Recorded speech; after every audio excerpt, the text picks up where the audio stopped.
Blood mixed with sand as Sarah Chen pressed her face against the cold concrete of the training compound.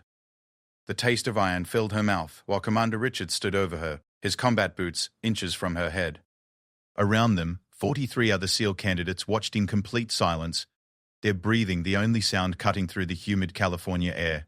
"You don't belong here," Richards whispered, his voice carrying the weight of 20 years in special operations.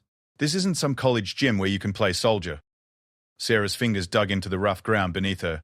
Every muscle in her body screamed from 18 hours of continuous physical punishment. Her tactical vest, soaked with sweat and ocean water, felt like it weighed 100 pounds. The sun had set hours ago, but the floodlights made the training area feel like an interrogation room. For 6 months she had endured every form of mental and physical torture the Navy could design. She had watched grown men break down and ring the bell that would end their dreams forever. She had crawled through freezing surf while instructors screamed that she was weak, worthless, a liability to every real warrior around her. But this moment was different. This wasn't about surviving another drill or pushing through another impossible challenge. This was about something deeper, something that went beyond the uniform she wore or the flag she served under. As Commander Richards reached down to grab her by the collar, Sarah's mind flashed to a promise she had made to herself long before she ever stepped foot in Coronado. A promise that no man would ever make her feel powerless again. The next 3 seconds would change everything. Not just for her military career, but for every person who had ever been told they weren't strong enough, fast enough, or tough enough to belong somewhere they had earned the right to be. What happened next would become legend among SEAL candidates for years to come. But for Sarah Chen, it was simply Tuesday. Sarah Chen never planned to become the first woman to survive Navy SEAL training at Naval Special Warfare Center in Coronado, California. Growing up in a small town outside Sacramento, she had spent most of her childhood believing that her future lay in computer programming or maybe engineering, like her father had always suggested. Her parents, both immigrants from Taiwan, had worked 18-hour days running a small restaurant to give their children opportunities they never had. The turning point came during her sophomore year at UC Berkeley. Sarah was walking back to her dorm after a late study session when 3 men cornered her in the parking garage. What started as an attempted robbery quickly turned into something much worse. For 20 minutes that felt like hours. Sarah experienced a level of helplessness that changed something fundamental inside her. Though she managed to escape when a security guard happened to walk by, the feeling of being completely powerless never left her. The next morning, Sarah walked into the campus recruitment office and asked about military service. The Navy recruiter, a weathered petty officer named Martinez, spent 2 hours explaining different career paths. When he mentioned the SEAL program, Sarah felt something click into place. It wasn't about proving anything to anyone else. It was about making sure she would never feel helpless again. Her parents thought she had lost her mind.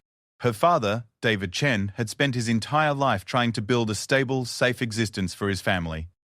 The idea of his daughter volunteering for the most dangerous job in the military made no sense to him. Her mother, Linda, cried for 3 days straight when Sarah announced her decision to leave Berkeley and enlist in the Navy. "You're throwing away everything we worked for," her father said during their last dinner together before she left for boot camp. "You could be a software engineer at Google or Apple. You could have a safe life, a good life." Sarah pushed the food around on her plate, trying to find the right words. "Dad, I need to do this. Not for you or Mum or anyone else. I need to know that I'm strong enough to protect myself and protect other people." Her younger brother Tommy, who was 17 at the time, was the only family member who seemed to understand. "She's not the same person she was before," he told their parents after Sarah left. "Something happened to her, and this is how she's dealing with it." Navy boot camp in Great Lakes, Illinois, was Sarah's first real test. The physical demands were intense, but manageable for someone who had spent 4 years running cross-country and playing soccer in high school. What surprised her was how much she enjoyed the mental challenges, learning to work as part of a team, following orders without question, and pushing through discomfort when every instinct told her to quit. Her company commander, Chief Petty Officer Williams, noticed Sarah's potential early on. She was one of the few recruits who never complained, never made excuses, and always volunteered for the hardest assignments. During the final week of training, Williams pulled her aside for a conversation that would shape the next phase of her life. "Chen, I've been doing this job for 15 years, Williams said as they stood outside the barracks. "I've trained thousands of sailors, and I can usually tell within the first week who's going to make it and who's going to struggle. You're different from most people who come through here." Sarah wasn't sure if that was a compliment or criticism. "Different how, Chief?" Most people join the Navy because they don't know what else to do with their lives, or because they need the benefits, or because their family has a military tradition. You join for a different reason, and that gives you a different kind of motivation. Williams handed Sarah a piece of paper with information about Navy special programs. I'm not supposed to do this, but I think you should consider applying for special warfare training. Most people don't have what it takes, but you might be the exception. That night, Sarah researched everything she could find about Navy SEAL training. The statistics were sobering. Only about 25% of candidates who started the program actually finished it. The physical requirements were extreme, but the mental requirements were even more demanding. Candidates had to prove they could function effectively under pressure, work as part of a team, and never give up no matter how difficult the situation became. The more she read, the more convinced she became that this was exactly what she needed to do.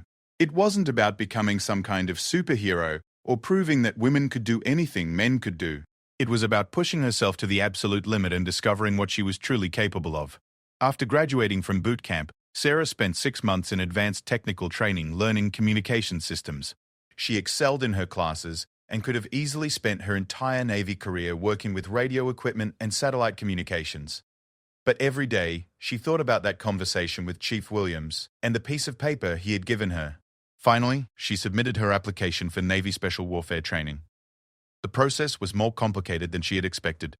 There were psychological evaluations, additional physical fitness tests, interviews with senior officers, and a thorough background investigation. Several times, Sarah wondered if she was making a mistake. The turning point came during her final interview with Captain Morrison, who was responsible for selecting candidates for SEAL training. Morrison had been a SEAL himself for 12 years before moving into an administrative role. He had a reputation for being able to identify candidates who would succeed and those who would fail before they even started training. "Why do you want to be a SEAL?" Morrison asked, leaning back in his chair and studying Sarah's file. It was a question she had been asked dozens of times during the application process, and she had given different answers each time. But sitting across from someone who had actually lived the life she was trying to enter, Sarah decided to tell the truth. 6 months ago, I was attacked in a parking garage, she said, looking directly at Morrison. 3 men cornered me, and for 20 minutes I was completely helpless. I escaped because I got lucky, not because I was strong enough or smart enough to protect myself. Morrison nodded but didn't say anything. I don't want to feel that way ever again, Sarah continued. I don't want anyone else to feel that way if I can help it. I know SEAL training is incredibly difficult, and I know most people don't make it through, but I need to find out if I'm strong enough. Morrison made a few notes in Sarah's file, then closed it. The honest answer is that you probably won't make it. Very few people do, and the program wasn't designed with women in mind. The physical requirements alone eliminate most candidates before they get halfway through. Sarah felt her heart sink, but Morrison wasn't finished. However, he continued, I've been doing this job long enough to know that the people who succeed aren't always the ones you expect. Sometimes it's the person who has the strongest reason for being there, not the person who looks strongest on paper. 2 weeks later, Sarah received orders to report to Naval Special Warfare Center in Coronado for SEAL training. She would be part of Class 234, which would begin training in 6 weeks. She had never felt more excited or more terrified about anything in her life. The night before she left for California, Sarah called her parents to let them know she had been accepted into the program. Her father was quiet for a long time after she told him the news. Are you sure this is what you want? He finally asked. I'm sure, Dad. I know it's not what you and Mum planned for me, but it's what I need to do. Her mother got on the phone, and Sarah could hear that she had been crying. We love you no matter what, her mother said. We just want you to be safe and happy. I love you too, Mom. And I promise I'll be careful. After hanging up the phone, Sarah sat in her small apartment and tried to imagine what the next 6 months would be like. She had read everything she could find about SEAL training, but she knew that reading about something and actually experiencing it were completely different things. The flight to San Diego took 3 hours, but it felt like the longest journey of Sarah's life. As the plane descended toward the airport, she could see the Pacific Ocean stretching out to the horizon. Somewhere down there was the beach where she would spend the next 6 months testing every limit she thought she had. When she arrived at the base, Sarah was assigned to a barracks with 43 other candidates. Most of them were men in their early 20s who had been preparing for SEAL training their entire adult lives. They had grown up playing football or wrestling, had spent years in the gym building the kind of physical strength that seemed necessary for this program. Sarah looked around the room at her fellow candidates and realized that she was not only the only woman, but probably the smallest person in the group. Several of the men were over 6 feet tall and weighed more than 200 pounds. They looked like they could bench press a car. But she also remembered something Chief Williams had told her during boot camp. Physical strength was important, but mental strength was what separated the people who succeeded from the people who failed. The question wasn't whether she was strong enough. The question was whether she wanted it badly enough to keep going when everything inside her was screaming to quit. The next morning, Sarah and her 43 fellow candidates stood in formation as the sun rose over Coronado Beach. In front of them stood the instructor staff, 12 of the toughest, most experienced SEALs in the Navy. These men had seen combat in Iraq, Afghanistan, and other places around the world that most people would never hear about. At the center of the group stood Commander Richards, the officer in charge of SEAL training. Richards had been a SEAL for 18 years and had a reputation for being absolutely ruthless with candidates who didn't meet his standards. He was also known for his ability to identify weaknesses in people and exploit those weaknesses until the person either got stronger or quit. "Welcome to SEAL training," Richards announced, his voice carrying easily across the beach. For the next 6 months, we are going to test every aspect of your physical, mental, and emotional strength. Most of you will not finish this program. In fact, if history is any guide, only 8 or 10 of you will actually become SEALs. Richards walked slowly in front of the formation, making eye contact with each candidate. When he reached Sarah, he stopped and looked at her for what felt like an eternity. "Some of you are here because you think it would be cool to be a Navy SEAL," he continued. "Some of you are here because you want to prove something to your friends or family. Some of you are here because you watch too many movies and think this job is glamorous." He gestured toward the ocean, where the waves were crashing against the shore. Let me be clear about something. This job is not glamorous. It's dangerous, uncomfortable, and demanding in ways you cannot imagine. If you're here for the wrong reasons, you will quit. Probably in the next week. Richards paused and looked directly at Sarah again. "However, if you're here because you genuinely want to serve your country, and you're willing to do whatever it takes to earn the right to call yourself a SEAL, then maybe, just maybe, you have a chance." The first week of training was designed to weed out anyone who wasn't completely committed to finishing the program.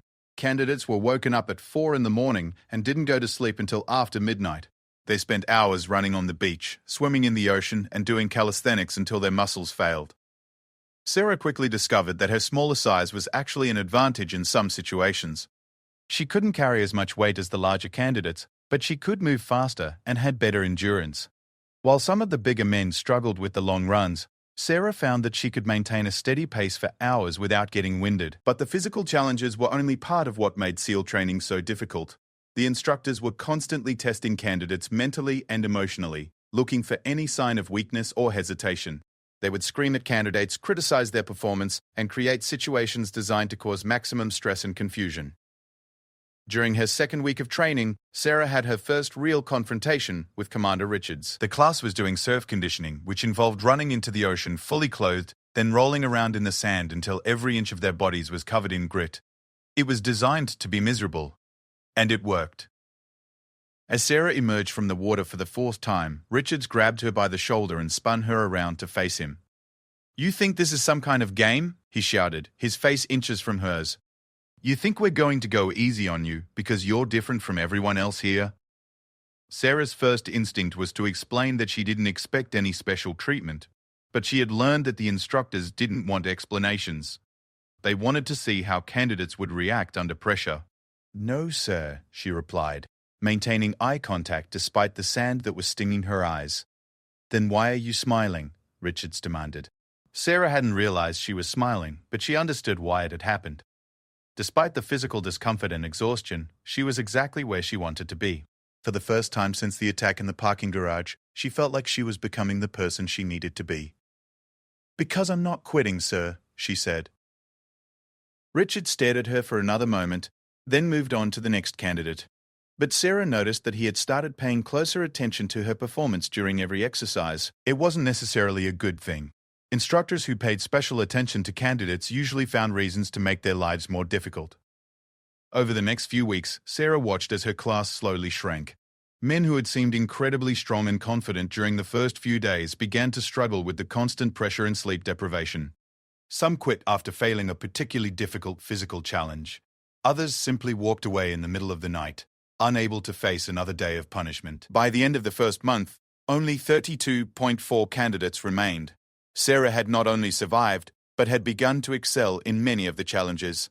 Her times on distance runs were consistently in the top 5. Her performance during water survival exercises was better than most candidates who had been competitive swimmers in college. But she had also begun to notice that Commander Richards was treating her differently from the other candidates. While he was demanding with everyone, he seemed to take particular pleasure in finding ways to make her life more difficult. Extra push-ups, longer runs, additional inspections of her equipment and living space. At first, Sarah assumed this was just part of the training process. The instructors were supposed to find each candidate's breaking point and push them beyond it. But as the weeks went by, she began to suspect that Richard's treatment of her was more personal than professional. The other candidates noticed it too. During rare moments when they had a few minutes to talk, several of them mentioned that Richard seemed to have a particular problem with Sarah being in the program. "He's trying to get you to quit," said Johnson, a candidate from Ohio who had become something like a friend to Sarah. "He doesn't think women belong here, and he's going to make your life hell. Until you either quit or he finds a reason to kick you out." Sarah had considered the possibility, but hearing it confirmed by someone else made it more real. She was fighting 2 battles simultaneously. The first was the same battle every candidate faced, proving that she had the physical, mental, and emotional strength to become a SEAL. The second was proving that she belonged in the program despite being different from every other person who had ever attempted it. But instead of making her want to quit, Richards' extra attention only strengthened her resolve. Every additional push-up he assigned, every critical comment he made about her performance, every obvious attempt to break her spirit, only reminded her why she was there in the first place. She had joined the Navy to make sure she would never feel helpless again. Quitting now would mean that Richards had succeeded in making her feel exactly the way those 3 men in the parking garage had made her feel. That was not going to happen. The infamous Hell Week arrived during Sarah's 5th week of training. For 130 hours straight, candidates would be pushed beyond every physical and mental limit they thought they had. Sleep would become a luxury measured in minutes rather than hours. Food would be consumed while running or swimming. Every muscle, joint, and tendon would be tested until it either adapted or broke. Commander Richards gathered the remaining 28 candidates on the beach at Sunday evening as the sun disappeared behind the Pacific horizon. The temperature had dropped to 55 degrees, and a steady wind was blowing off the ocean.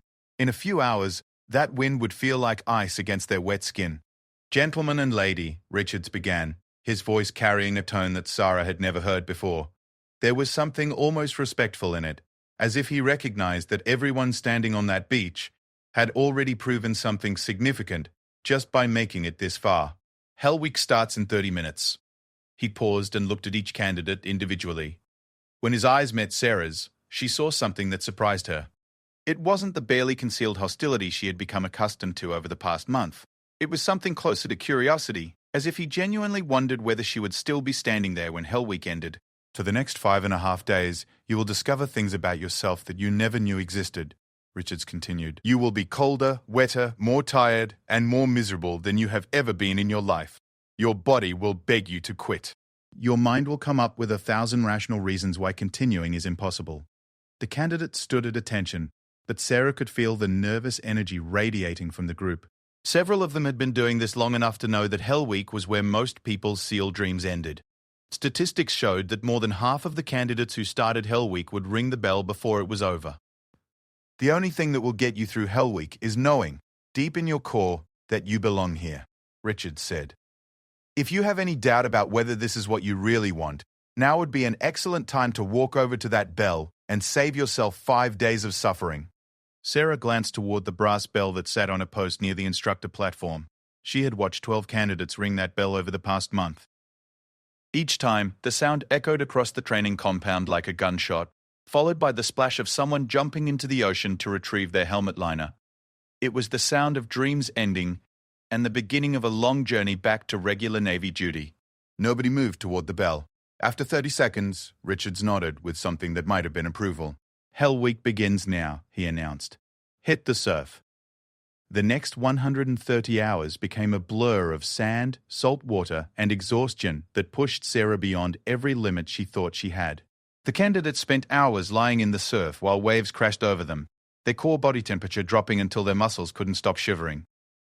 They carried telephone poles weighing more than 500 pounds across miles of soft sand. They crawled under barbed wire while instructors sprayed them with cold water from fire hoses. Sleep became something that happened in brief stolen moments. 10 minutes here, 15 minutes there, always interrupted by air horns and shouting instructors. Food was consumed while running or swimming, often mixed with sand and salt water. Personal hygiene became impossible. Everything hurt all the time. By the second day, 3 more candidates had quit. Johnson, who had been one of the strongest performers during the first month of training, rang the bell during a particularly brutal session of surf conditioning. Sarah watched him walk away from the beach, and for the first time since arriving at SEAL training, she understood why someone would choose to quit. The physical demands of Hell Week were extreme, but they weren't impossible for someone who had prepared properly. What made Hell Week truly difficult was the way it stripped away every comfort, every routine, every familiar reference point, until nothing remained except a choice to continue or quit. It was designed to reveal who people really were when everything else was taken away. On Wednesday morning, during hour 78 of Hell Week, Sarah experienced her first real moment of doubt. The class was doing log PT, which involved carrying, lifting, and manipulating heavy logs while standing in the surf. The combination of cold water, sleep deprivation, and physical exhaustion had pushed several candidates to the edge of collapse. Sarah was positioned at the end of her log, which meant she was responsible for keeping pace with 6 teammates who were all significantly larger and stronger than she was. As they lifted the log over their heads for what felt like the 100th time, her arms began to shake uncontrollably. "Chen, you're dragging down your entire team," Richard shouted from where he stood knee-deep in the surf. "Your buddies are working twice as hard because you can't pull your own weight." Sarah tried to adjust her grip on the log, but her hands had lost most of their feeling hours ago. The log slipped, and her entire team had to lower it and start the exercise over again. She could see the frustration on her teammates' faces, even though none of them said anything. "Sorry," she gasped, trying to find a better position on the log. "Sorry doesn't help your team," Richards replied. "When you're in combat and your teammates are counting on you to do your job, sorry gets people killed." For the next hour, Sarah struggled to keep up with the demands of log PT. Every time her team had to repeat an exercise because she couldn't maintain her grip or keep pace, she felt like she was proving Richards right. Maybe she wasn't strong enough for this. Maybe her presence in the program was making things harder for everyone else. During a brief water break, Martinez, one of her teammates, pulled her aside. "Don't listen to him," Martinez whispered, glancing around to make sure the instructors couldn't hear them. "You've been carrying your weight this entire week. Richards is just trying to get in your head." Sarah wanted to believe that, but the doubt had already taken root. For the first time since arriving at SEAL training, she found herself thinking about what life would be like if she quit. She could go back to working with communications equipment. She could have a normal Navy career with regular hours and predictable challenges. She could call her parents and tell them they had been right about military service being too dangerous for her. The thought lasted exactly 30 seconds. Then Sarah remembered why she was there, and the doubt disappeared as quickly as it had arrived. She hadn't come this far just to give up because her arms were tired and a hostile instructor was trying to break her spirit. She had survived 22 years of life, attempted assault, and 4 weeks of the most demanding training in the military. She could survive 3 more days of Hell Week. Thursday brought the most difficult challenge yet, a 15-mile night navigation exercise through the mountains east of Coronado. Each candidate had to carry a 50-pound pack while following a series of checkpoints marked only by GPS coordinates. The exercise was designed to test navigation skills, physical endurance, and mental toughness in conditions of extreme fatigue. Sarah had always been good with maps and navigation, but after 4 days of minimal sleep, even simple tasks had become incredibly difficult. Reading the GPS device required intense concentration. Calculating distances and bearings took 3 times longer than normal. Several times, she found herself staring at the map without being able to remember what she was supposed to be looking for. But the mountain exercise also gave her something she hadn't experienced during the rest of Hell Week. Time alone with her thoughts. For the first time in 4 days, she wasn't part of a group being shouted at by instructors. She was just a person walking through the mountains, trying to find her way from one point to another.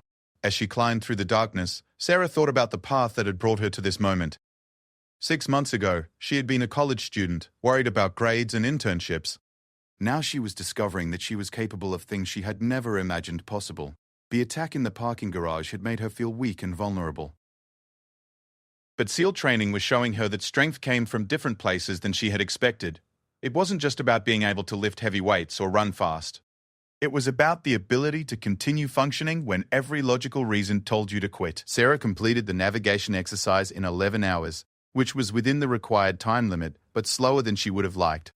When she returned to the base, she discovered that 4 more candidates had either failed to complete the exercise or had used it as an opportunity to quit. The class was down to 21 people.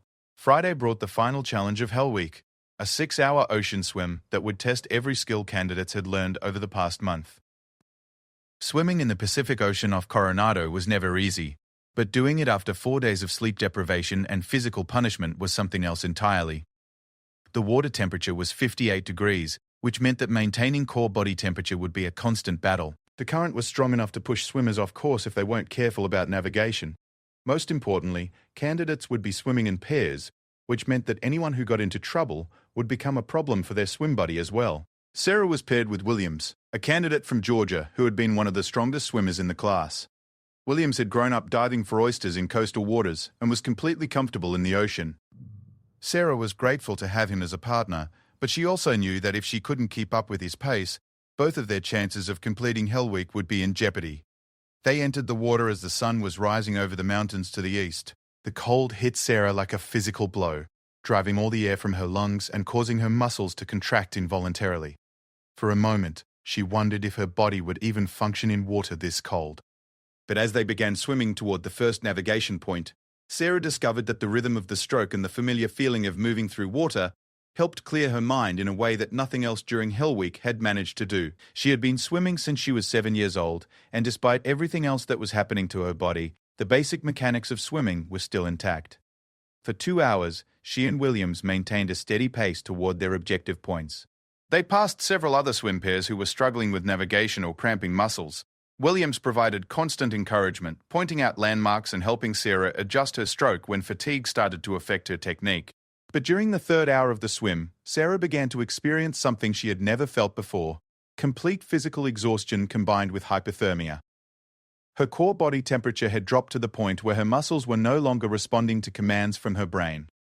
Her kick became ineffective, and her stroke rate slowed dramatically.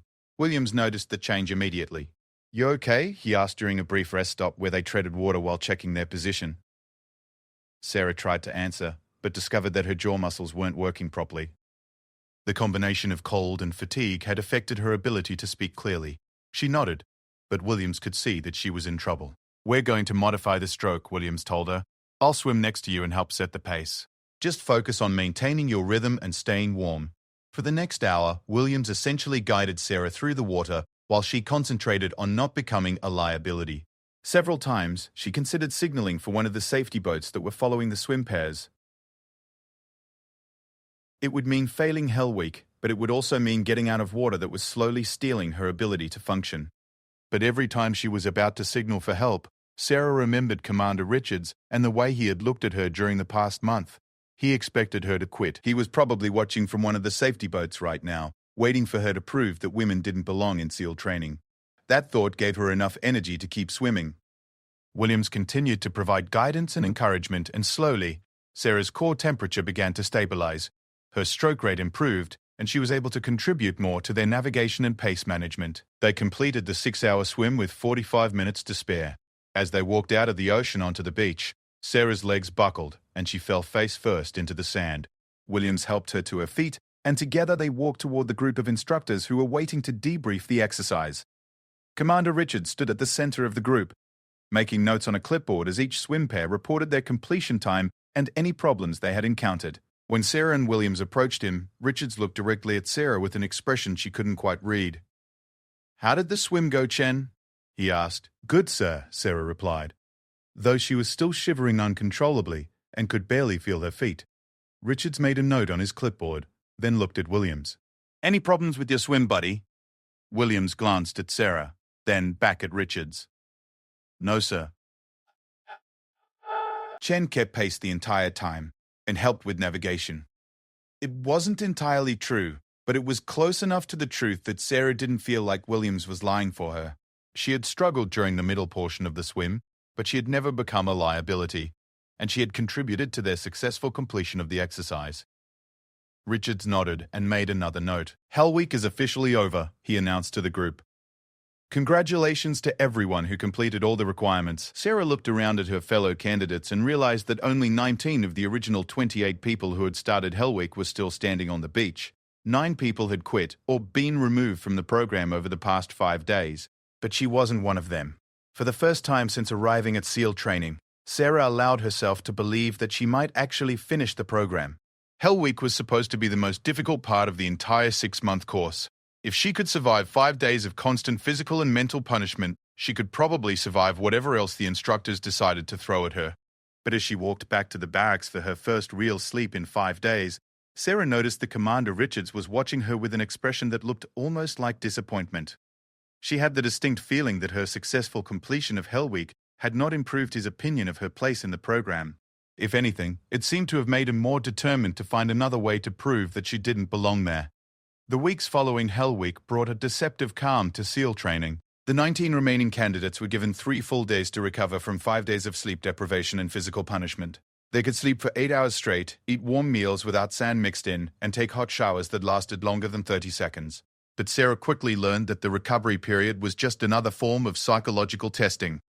After surviving Hell Week, it would be easy for candidates to assume that the worst part of training was behind them. The reality was that the instructors were simply changing their approach from overwhelming physical punishment to more subtle forms of mental and emotional pressure.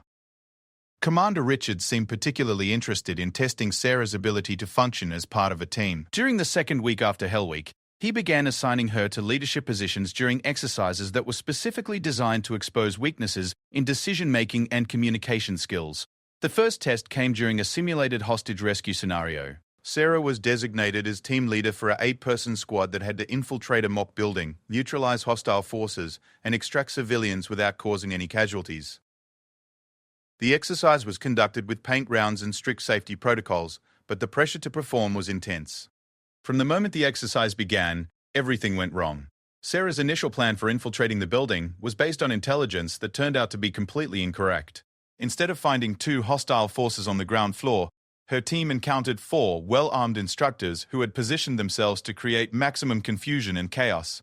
Within the first 3 minutes of the exercise, 2 of Sarah's team members had been killed by paint rounds, and the rest were pinned down behind cover, with limited options for advancing on their objectives. The civilians they were supposed to rescue were located on the 2nd floor of the building, but the stairway was covered by instructor fire positions that would be impossible to assault directly.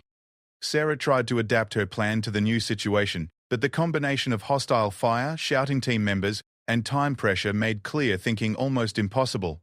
Every decision she made seemed to create new problems.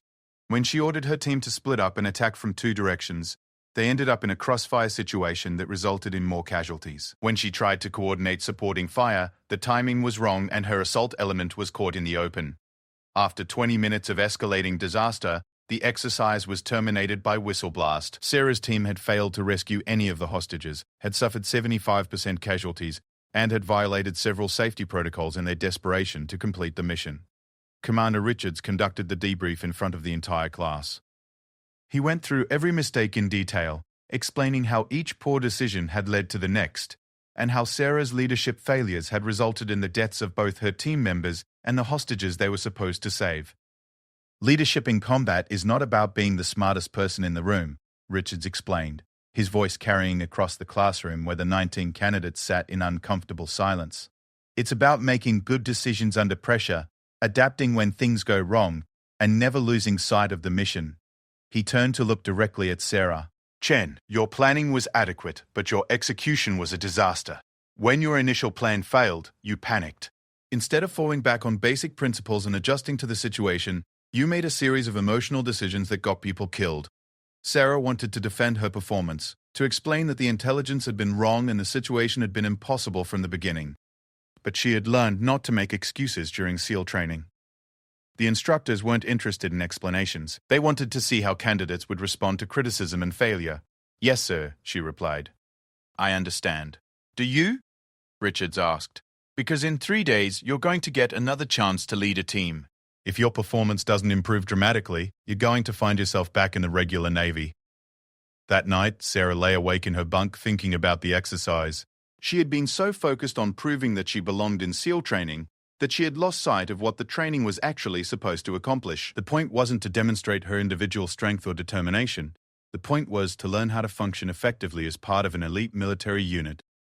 Over the next few days, Sarah spent every free moment studying leadership principles and tactical decision-making. She read everything she could find about small unit tactics, crisis management, and combat leadership. She practiced making quick decisions under pressure, always asking herself what the mission required rather than what would make her look good. The second leadership exercise was another hostage rescue scenario, but this time Sarah approached it differently. Instead of trying to develop a complex plan that would demonstrate her tactical knowledge, she focused on simple, flexible approaches that could be adapted if the situation changed. When her team encountered unexpected resistance during the infiltration, Sarah immediately recognized that her initial plan wasn't going to work. But instead of panicking or trying to force a bad plan to succeed, she called for a tactical pause and quickly developed an alternative approach based on the actual conditions they were facing. The new plan was much simpler than her original concept, but it was also more realistic given the resources and time constraints they were working with. Sarah divided her team into two elements and coordinated a straightforward assault that used suppressive fire to cover an advance on the objective. The exercise was completed successfully in 18 minutes. All hostages were rescued, and Sarah's team suffered only one casualty. During the debrief, Richards acknowledged that her performance had improved significantly, though he was careful not to sound too enthusiastic about it. "Better," he said simply. "You adapted when your plan failed, and you kept the mission as your primary focus. But you still have work to do on communication and time management." It was the closest thing to praise that Sarah had received from Richard since arriving at SEAL training, but she also noticed that his criticism was becoming more specific and technical rather than personal. It was as if he had stopped trying to break her spirit and had started focusing on actual skill development. The shift in Richard's approach became more apparent during the diving phase of training. SEAL candidates had to demonstrate proficiency with both open-circuit scuba equipment and closed-circuit rebreathers that allowed for underwater operations without producing detectable air bubbles. The diving training was technically demanding and potentially dangerous, which meant that safety was the absolute top priority. Sarah had limited experience with scuba diving before arriving at SEAL training, but she was comfortable in the water and had always been good at learning new technical skills. The basic diving procedures came naturally to her, and she quickly mastered the equipment checks and safety protocols that were essential for underwater operations. But the real challenge came during the underwater navigation exercises. Candidates had to swim specific courses in murky water with limited visibility, using only compass bearings and distance estimates to find their objectives. The exercises were designed to simulate combat conditions where divers might have to infiltrate enemy territory or conduct reconnaissance missions in hostile waters. During her first underwater navigation exercise, Sarah became completely lost within 10 minutes of starting the course. The compass bearing she had calculated on the surface made no sense once she was underwater, and the limited visibility made it impossible to use visual landmarks for reference. She spent 45 minutes swimming in circles before finally surfacing to admit that she had no idea where she was. Commander Richards was waiting for her in the safety boat when she surfaced. Instead of the angry criticism she expected, he seemed genuinely interested in understanding what had gone wrong. "What happened down there?" he asked as Sarah climbed into the boat. "I lost track of my position after the first turn," Sarah admitted. "The compass bearing didn't match what I was seeing underwater, and I couldn't figure out how to correct for the current." Richards nodded thoughtfully. "Underwater navigation is different from surface navigation because you can't use visual references to confirm your position. You have to trust your instruments and your calculations, even when your instincts tell you that you're going in the wrong direction." For the next hour, Richards personally coached Sarah through the principles of underwater navigation. He explained how water current affected compass bearings, how to use timing and distance to estimate position, and how to make corrections when visual conditions made normal navigation impossible. It was the first time Richards had provided Sarah with individual instruction that wasn't connected to criticism or punishment. He seemed genuinely interested in helping her develop the skills she needed to succeed, rather than looking for reasons to demonstrate that she was inadequate. "Why are you helping me?" Sarah asked as they prepared for another navigation exercise. Richards was quiet for a moment, then looked directly at her. "Because you've proven that you're not going to quit," he said. "For the past 3 months, I've been trying to figure out whether you belong here or whether you're just stubborn enough to endure punishment." Hell Week answered that question. Sarah wasn't sure if that was supposed to be a compliment, but it felt like progress. What question did it answer? Whether you can function effectively under pressure, or whether you just refuse to admit when you're beaten? Richards replied. There's a big difference between those two things, and it matters when you're responsible for other people's lives. The second underwater navigation exercise went much better. Sarah successfully completed a 4-point course in limited visibility water, surfacing within 50 meters of her intended destination. It wasn't a perfect performance, but it demonstrated that she could learn from mistakes and apply new techniques under pressure. As the weeks progressed, Sarah noticed that her relationship with the other candidates was also evolving. During the first months of training, most of them had seemed to view her as an interesting curiosity, someone who was probably going to wash out before long, but who deserved credit for trying. Now, after surviving Hell Week and demonstrating competence in increasingly difficult exercises, she was being treated more like a teammate and less like an outsider. Martinez and Williams had become genuine friends, who included her in their informal study groups and exercise planning sessions. Even the candidates who had initially seemed skeptical about having a woman in the program had begun to respect her abilities. But Sarah also noticed that her success was creating a different kind of pressure. As one of only 16 candidates remaining in the class, her performance was being scrutinized more closely than ever before. Every mistake she made was noted and analyzed. Every success was measured against the performance of the other candidates, who were also competing for a limited number of spots in the SEAL community. The pressure reached a peak during the land warfare phase of training, which involved several weeks of intensive instruction in small unit tactics, weapons proficiency, and combat operations. Candidates learned how to plan and execute raids, ambushes, and reconnaissance missions using live ammunition and explosive devices. The culminating exercise for land warfare training was a 5-day field operation, where candidates would be divided into teams and required to complete a series of missions behind enemy lines. The exercise was designed to test everything they had learned over the past 5 months: leadership, teamwork, physical endurance, technical skills, and the ability to function effectively under stress. Sarah was again designated as a team leader, this time for a 7-person squad that included some of the strongest candidates in the class. Their primary mission was to conduct a reconnaissance of an enemy facility and then coordinate an airstrike on the target. Secondary missions included establishing a communications link with friendly forces and extracting intelligence from a captured enemy facility. The exercise began at midnight on a Sunday with a parachute insertion into mountainous terrain 30 miles from their objective. Sarah's team had 6 hours to reach their observation position and begin gathering intelligence on enemy movements and defenses. From the beginning, everything went according to plan. The parachute insertion was executed flawlessly, with all team members landing within a few hundred meters of their intended drop zone. Navigation to the objective area was accomplished without incident, and Sarah's team was in position to begin their reconnaissance mission well ahead of schedule.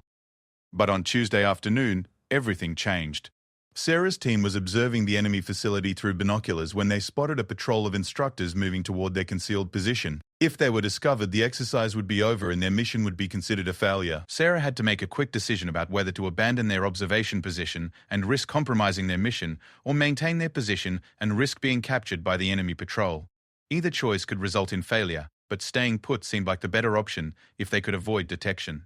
For 45 minutes, Sarah and her team lay motionless in their camouflage position while the instructor patrol searched the area around them. Several times, the instructors came within 20 feet of their hiding place. Sarah could hear them talking about the possibility that candidates were operating somewhere in the area. Finally, the patrol moved on without discovering Sarah's position.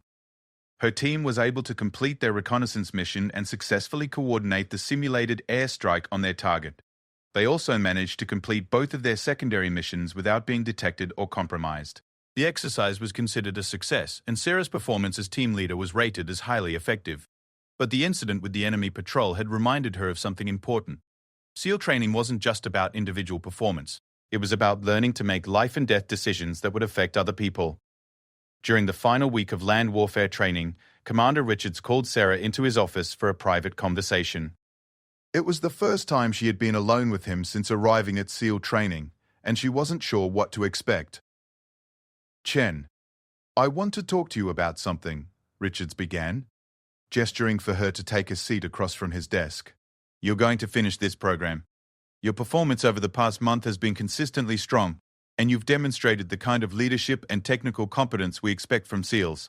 Sarah felt a surge of relief and pride, but Richards wasn't finished. "However, I want you to understand something about what happens after you graduate," he continued. "The SEAL community is small, and everyone knows everyone else. Some of the people you'll be working with are going to have strong opinions about women serving in combat roles. Sarah had expected this conversation eventually, but hearing it stated so directly was still difficult. What kind of opinions, sir? Some people are going to assume that standards were lowered to allow you to complete training, Richards explained. Others are going to be looking for any excuse to prove that women can't perform effectively in combat situations.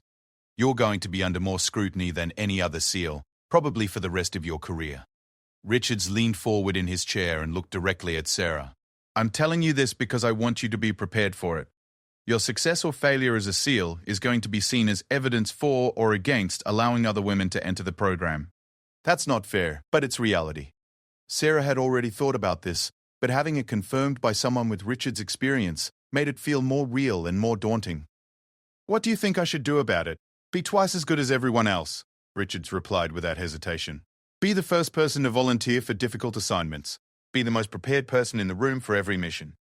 And never ever use your gender as an excuse for anything. He paused for a moment, then added something that surprised Sarah. For what it's worth, I think you can handle it. 3 months ago, I would have told you to find another career field. But you've proven that you belong here, and I believe you'll continue to prove it after you graduate. It was the first time Commander Richards had expressed genuine confidence in her abilities, and Sarah felt a mixture of gratitude and determination. She had come to SEAL training to prove something to herself about her own strength and capabilities, but she was beginning to understand that her success would also create opportunities for other women who might want to follow the same path. That realization brought with it a new kind of pressure, but also a new sense of purpose. She wasn't just trying to become a SEAL anymore. She was trying to become the kind of SEAL who would make it easier for the next woman to earn a place in the community. The final month of SEAL training brought challenges that tested everything Sarah had learned about herself over the past 5 months. With only 14 candidates remaining from the original 44, every exercise carried enormous weight. A single major mistake could result in removal from the program, even for someone who had performed well throughout the rest of training. The pressure was especially intense because the remaining candidates knew they were being evaluated not just on their individual performance, but on their potential to serve effectively in SEAL teams after graduation. The instructors were looking for evidence of leadership ability, technical competence, physical fitness, and the kind of mental toughness that would be essential during actual combat operations. Sarah had established herself as one of the stronger candidates in the class, but she was also aware that her margin for error was smaller than it was for her male classmates. Commander Richards' warning about being twice as good as everyone else weighed heavily on her mind during every exercise and evaluation. The breaking point came during a particularly demanding exercise in the 4th week of the final month. The scenario involved a nighttime maritime operation where candidates had to infiltrate a hostile shoreline, conduct reconnaissance of an enemy facility, and extract intelligence without being detected. The exercise required advanced diving skills, land navigation, stealth movement, and the ability to operate sophisticated surveillance equipment under time pressure. Sarah was designated as the assistant team leader for a 6-person squad led by Rodriguez, one of the most experienced candidates in the class. Rodriguez had served 4 years as an enlisted sailor before applying for SEAL training, and his leadership style was calm, methodical, and highly effective. The mission began with a 2-hour underwater approach to the target area. Each candidate carried more than 60 pounds of equipment, including diving gear, weapons, surveillance devices, and communications equipment. The dive had to be executed in complete darkness through choppy water with strong currents that made navigation extremely difficult. Sarah and her teammates successfully completed the underwater insertion and moved to their observation positions overlooking the enemy facility.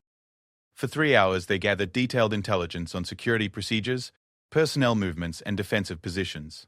The reconnaissance phase of the mission was executed flawlessly, and they had collected enough information to complete their primary objective.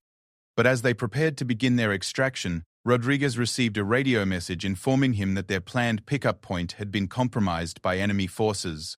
They would have to move to an alternate location more than 2 miles away, and they had less than an hour to reach it before their extraction window closed. The route to the alternate pickup point required movement through terrain that offered very little concealment from enemy patrols. Rodriguez quickly developed a plan that involved splitting the team into 2 groups and using different routes to reach the extraction point. Sarah would lead one group while he led the other, and they would communicate using hand signals and brief radio transmissions. Sarah's group included Williams and 2 other candidates who had consistently performed well during previous exercises. The route Rodriguez assigned to her team was slightly longer but offered better concealment from enemy observation posts. If both groups maintained the proper pace and avoided detection, they should reach the extraction point with several minutes to spare. For the first hour of movement, everything went according to plan. Sarah's team made good time through difficult terrain while maintaining noise discipline and proper spacing. They encountered one enemy patrol but managed to avoid detection by using a concealed position until the patrol moved away from their route. But 30 minutes before their scheduled extraction time, Sarah's team encountered a problem that hadn't been anticipated in their planning. A bridge that was supposed to provide access across a steep ravine had been destroyed, probably as part of the exercise scenario. Without the bridge, reaching the extraction point would require a lengthy detour that would take at least 45 minutes. Sarah had to make a decision quickly. She could attempt to find an alternative route to the scheduled pickup point, but that would almost certainly result in missing their extraction window. Alternatively, she could try to reach Rodriguez by radio and coordinate a change to their extraction plan, but radio transmissions carried the risk of being detected by enemy forces. The third option was the most dangerous, but also the most likely to succeed. Sarah could lead her team down into the ravine and attempt to cross it without using the bridge. The ravine was steep and the bottom was filled with loose rocks and vegetation that would make movement difficult, but it would allow them to reach the extraction point on time. Sarah chose the direct route through the ravine. She led her team down the steep slope, using hand signals to coordinate their movement and maintain proper spacing. The descent was more difficult than she had anticipated, and several team members slipped on loose rocks, creating noise that could potentially alert enemy patrols to their presence. Halfway across the bottom of the ravine, Sarah realized that she had made a serious mistake. The terrain was much more difficult than it had appeared from above, and her team was making too much noise to avoid detection if any enemy forces were operating in the area. More importantly, they were taking much longer to cross the ravine than she had calculated, and it was becoming clear that they were not going to reach the extraction point on time. She signaled for her team to halt and take cover while she assessed their situation. They were now committed to crossing the ravine, but continuing with their current approach would result in missing their extraction deadline. The alternative was to abandon their current route and attempt to reach an emergency pickup point that was even farther away. Before Sarah could decide how to proceed, Williams pointed toward the far side of the ravine where two instructors wearing enemy uniforms were moving toward their position. Sarah's team had been detected, which meant that the exercise was effectively over and their mission had failed. The instructors reached Sarah's position within a few minutes and informed her that her team had been captured by enemy forces. According to the exercise scenario, they would now be subjected to simulated interrogation and imprisonment, which would continue until the exercise ended. But what happened next went far beyond the normal parameters of training exercises. Instead of being processed through a standard simulated capture scenario, Sarah and her team were separated and subjected to several hours of intensive psychological pressure designed to test their resistance to interrogation techniques. Sarah was placed in a small, dark room where instructors took turns questioning her about her mission, her teammates, and her training. The questioning was aggressive and personal, involving criticism of her performance as a team leader and suggestions that her failure had put her teammates at unnecessary risk. "You made emotional decisions under pressure," one instructor shouted, his face inches from Sarah's. "Real SEALs don't panic when things go wrong. They adapt and overcome. You put your entire team at risk because you couldn't handle the stress of making hard choices." For 4 hours, the psychological pressure continued. Sarah was denied food and water, subjected to loud noises and bright lights, and questioned repeatedly about every decision she had made during the exercise. Several times, instructors suggested that her failure proved that women weren't capable of serving effectively in combat roles. Sarah had been through psychological pressure during earlier phases of training, but this was different. The interrogation seemed designed not just to test her resistance to enemy questioning, but to break down her confidence in her own abilities as a SEAL candidate. When the exercise finally ended, Sarah was physically and emotionally exhausted. She had maintained her composure during the interrogation and had not revealed any classified information, but she felt like she had failed in a more fundamental way. Her decision-making during the extraction phase had been poor, and her team's capture was a direct result of her mistakes. Commander Richards conducted the debrief the next morning in front of the entire remaining class. He went through the exercise in detail, analyzing each team's performance and identifying lessons learned from both successful and unsuccessful missions. When he reached Sarah's team, Richards was particularly critical of her decision-making during the extraction phase. He explained how her choice to cross the ravine had been based on faulty assumptions about terrain and timing. More importantly, he pointed out that her failure to coordinate with Rodriguez had prevented both teams from adapting to changing circumstances. Leadership in combat requires the ability to make good decisions under pressure, Richards explained, looking directly at Sarah. But it also requires the humility to recognize when you need help from your teammates. Chen tried to solve a difficult problem by herself, instead of using all available resources. Sarah wanted to explain her reasoning for the decision she had made, but she had learned not to make excuses during SEAL training. Richards was right about her failure to coordinate with Rodriguez, and attempting to justify her mistakes would only make the situation worse. "Yes, sir," she replied. "I understand." Richards nodded, but his expression was more serious than Sarah had seen it in weeks. "Do you? Because this is the kind of decision-making that gets people killed in combat. Your teammates trust you to make good choices, and when you fail to do that, you're not just risking your own life." After the debrief, Sarah spent the rest of the day analyzing what had gone wrong during the exercise. She had been so focused on proving that she could solve problems independently that she had failed to use the resources available to her.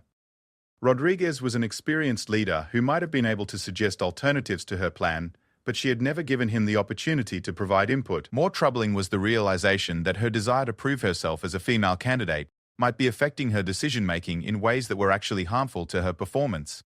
Instead of focusing purely on mission accomplishment and team safety, she was sometimes making choices based on what would demonstrate her individual competence. That evening, Rodriguez approached Sarah as she was preparing for the next day's training. He had been quiet during the debrief, but Sarah could see that he had been thinking about the failed mission as much as she had. "I want to talk to you about yesterday," he said, sitting down next to her in the barracks common area. "I think there's something Richards didn't mention during the debrief." Sarah looked up from the equipment she was cleaning. What do you mean? "The bridge was destroyed as part of the exercise scenario, but we should have been informed about it during our mission briefing," Rodriguez explained.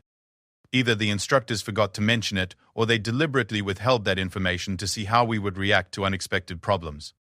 Sarah had wondered about that, but she had assumed that missing the information about the bridge was simply part of the realistic confusion that was built into training exercises. "Does it matter? I still made the wrong decision about how to handle it." "Maybe," Rodriguez replied. "But I think you're being too hard on yourself. You made a reasonable decision based on the information you had available. It didn't work out, but that doesn't mean it was wrong." Sarah appreciated Rodriguez's attempt to make her feel better, but she wasn't convinced. "Richards was right about me not coordinating with you. If I had called for advice before deciding to cross the ravine, we might have found a better solution." Rodriguez nodded.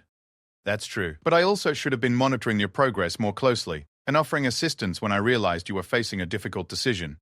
Leadership failures usually involve more than one person." It was a perspective Sarah hadn't considered, and it helped her understand something important about how SEAL teams were supposed to function. Individual competence was important, but team performance was what actually mattered during missions. Her focus on proving herself as an individual had sometimes prevented her from contributing effectively to team success. Over the next few days, Sarah made a conscious effort to approach training exercises differently. Instead of trying to demonstrate her individual abilities, she focused on contributing to overall team effectiveness. She asked for advice when she was uncertain about decisions, and she volunteered to support other team members when they were in leadership positions.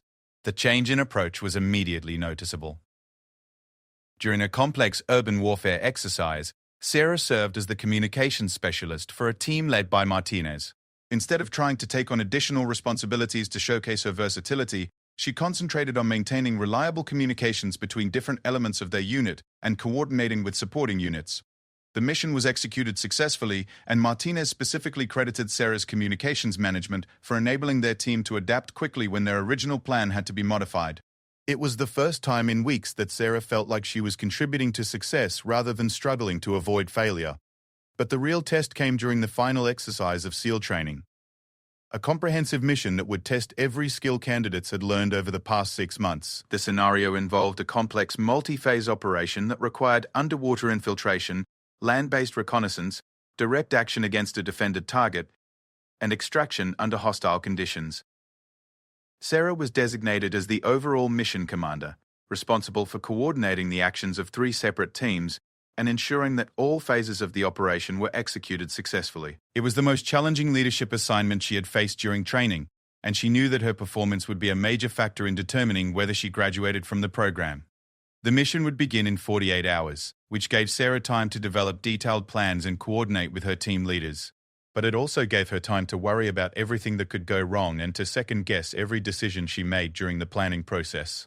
As she sat in the planning room surrounded by maps, intelligence reports, and equipment lists, Sarah realized that this exercise would determine not just whether she became a SEAL, but whether she had truly learned how to think and act like one. Everything she had experienced over the past 6 months had been preparation for this moment.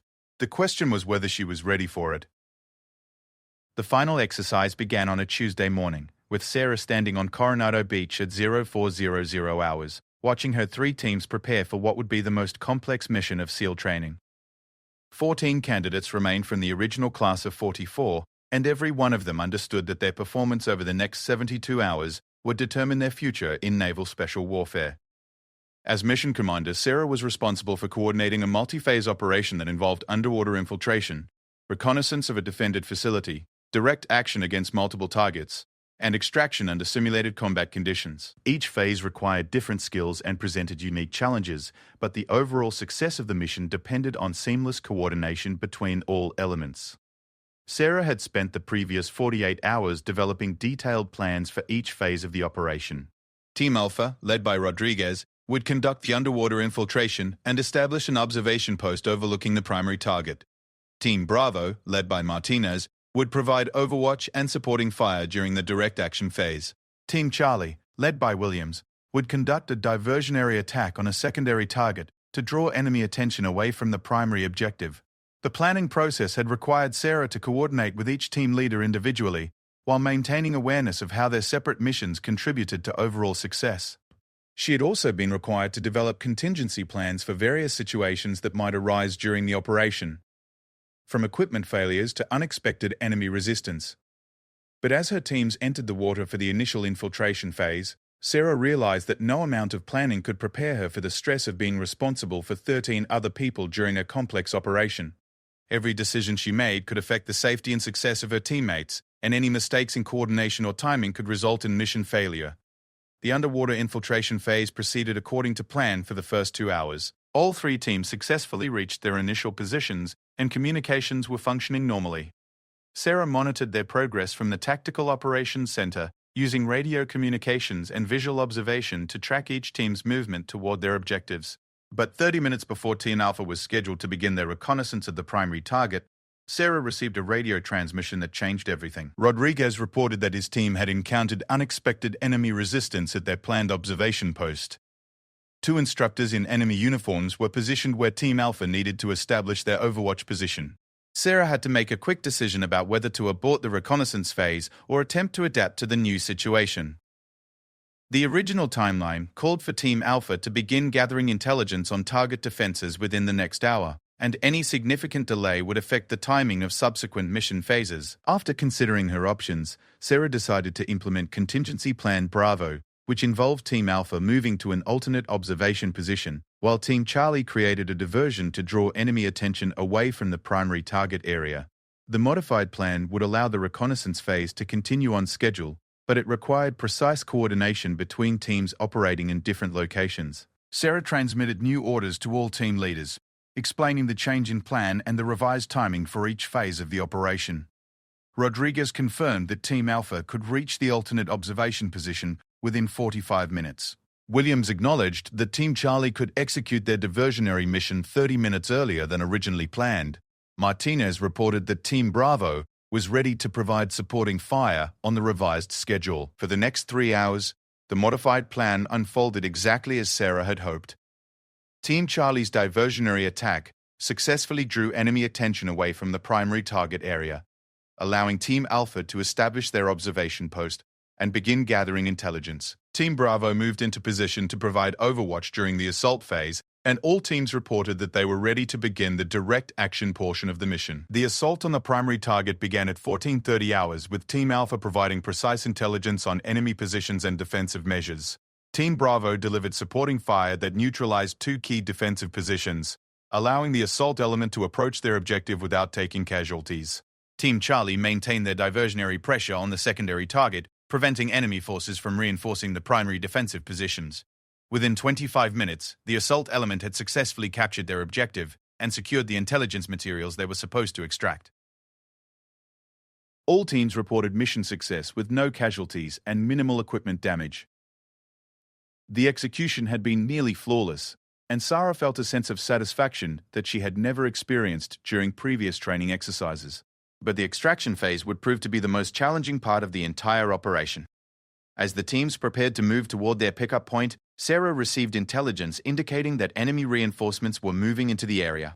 The original extraction plan would take the teams through terrain that was now occupied by hostile forces. Sarah had to quickly develop an alternative extraction plan while ensuring that all teams could reach the pickup point within the scheduled time window. The new plan required Team Alpha and Team Bravo to move together along a longer route that avoided known enemy positions, while Team Charlie would use a separate route that took advantage of concealment provided by a nearby forest. The modified extraction began smoothly, with all teams making good progress toward their objectives. But 15 minutes into the movement, Sarah lost radio contact with Team Charlie. Williams had been providing regular position reports every 5 minutes, but suddenly his team went silent. Sarah attempted to re-establish communications while monitoring the progress of Teams Alpha and Bravo. After 10 minutes without contact, she had to decide whether to continue with the extraction or attempt to locate and assist Team Charlie. Either choice involved significant risk, but abandoning Team Charlie was not an option. Sarah made the decision to send Team Bravo to investigate Team Charlie's last known position, while Team Alpha continued toward the extraction point.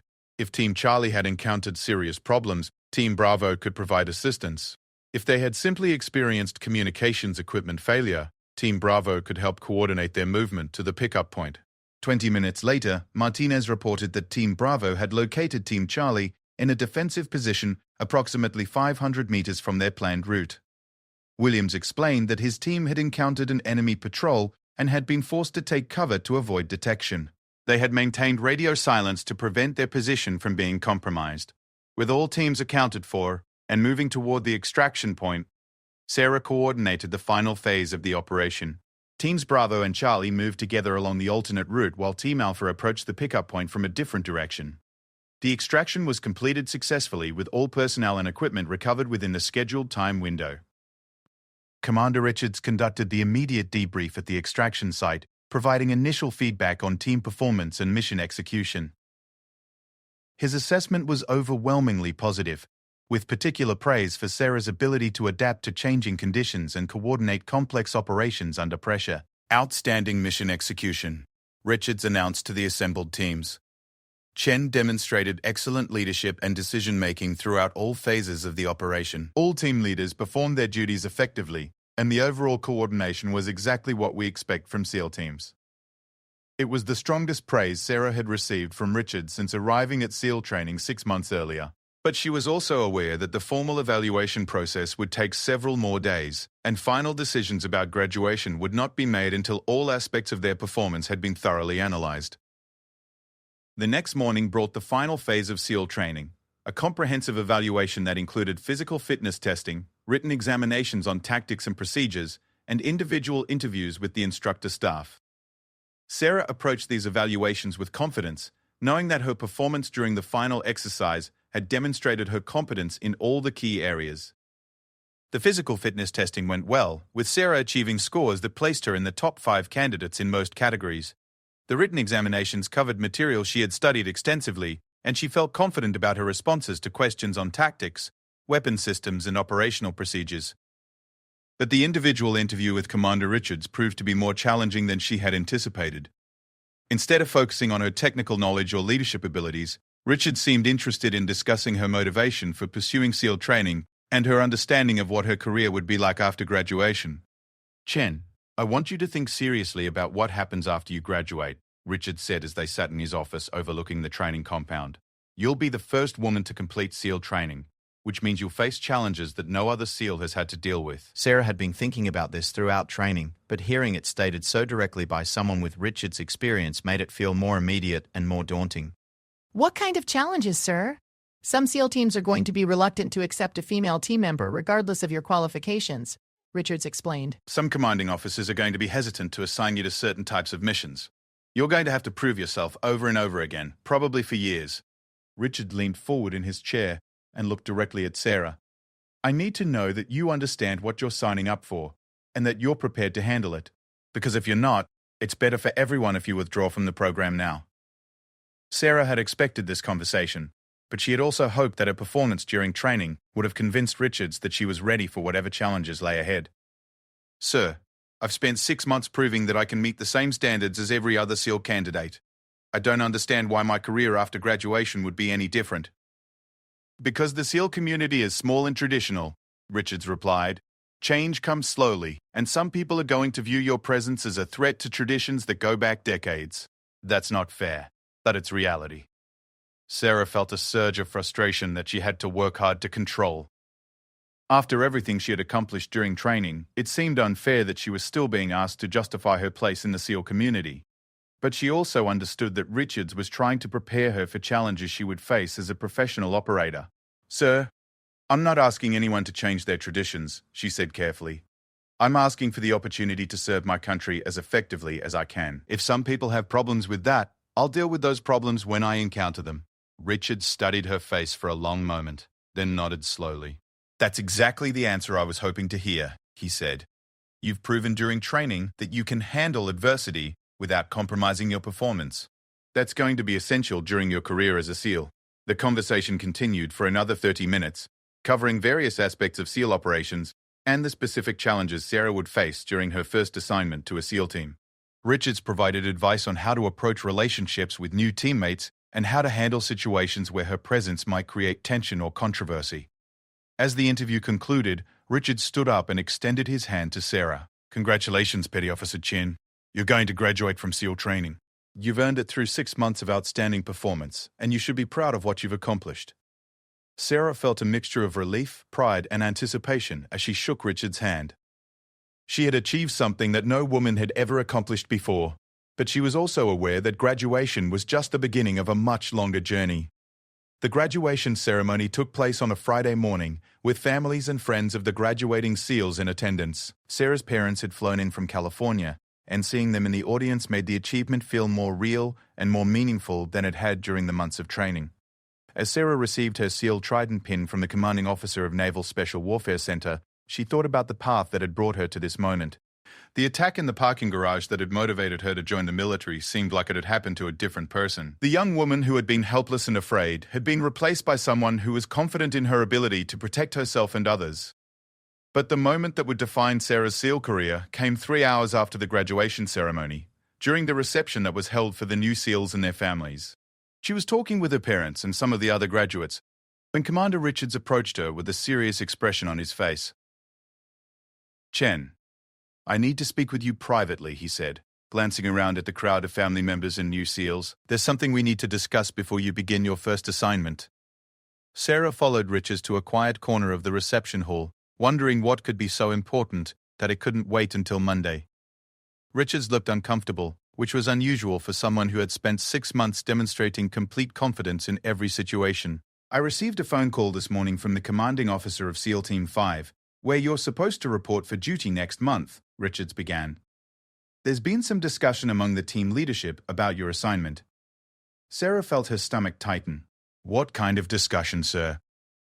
Some of the senior enlisted personnel have expressed concerns about integrating a female team member into their operations, Richards explained. They're not questioning your qualifications, but they're worried about how your presence might affect team dynamics and unit cohesion. Sarah had been expecting this conversation since the day she decided to pursue SEAL training, but hearing it confirmed was still disappointing. Are they requesting that I be assigned to a different unit? Not exactly, Richards replied, but they want to meet with you before you officially join the team. They want to have a conversation about expectations and how to handle potential problems that might arise. Sarah understood the logic behind the request, but she also felt frustrated that her new teammates were already assuming there would be problems. When do they want to have this meeting? Monday morning at 0800, Richards said. The team executive officer will brief you on current operations and introduce you to the key personnel. It should be straightforward, but I want you to be prepared for some difficult questions. Sarah nodded, but she was already thinking about how to approach the meeting. She had spent 6 months proving herself to SEAL instructors who had been looking for reasons to eliminate her from the program. Now, she would have to prove herself to teammates who would be responsible for her safety and effectiveness during actual combat operations. Sir, "I appreciate the heads up," she said. "I'll be ready for whatever questions they have." Richard smiled for the first time during their conversation. "I'm sure you will be. You've handled everything else that's been thrown at you over the past 6 months. This is just another challenge to overcome." As Sarah returned to the reception and rejoined her family, she reflected on the significance of what she had accomplished. She had become the first woman to complete Navy SEAL training, which was an achievement she would remember for the rest of her life. But more importantly, she had discovered that she was capable of things she had never imagined possible. The young woman who had felt helpless in a parking garage 6 months earlier no longer existed. She had been replaced by a Navy SEAL who was ready to face whatever challenges lay ahead in her career and her life. The moment when Commander Richards had grabbed her collar during that training exercise felt like it had happened to someone else entirely. But as Sarah looked around the reception hall at her fellow graduates and their families, she realized that her journey was just beginning. SEAL training had prepared her for a career in naval special warfare, but it had also prepared her for something more important: a life where she would never again feel helpless or afraid. The confrontation with Richards that had seemed so significant during training now felt like just another step in a process that had transformed her from a victim into someone who could protect herself and others. The 3 seconds when she had taken him down had been important, but they were just the beginning of a story that would continue for many years to come. As Sarah pinned her SEAL trident to a dress uniform and prepared to begin her career as a naval special warfare operator, she felt ready for whatever challenges awaited her.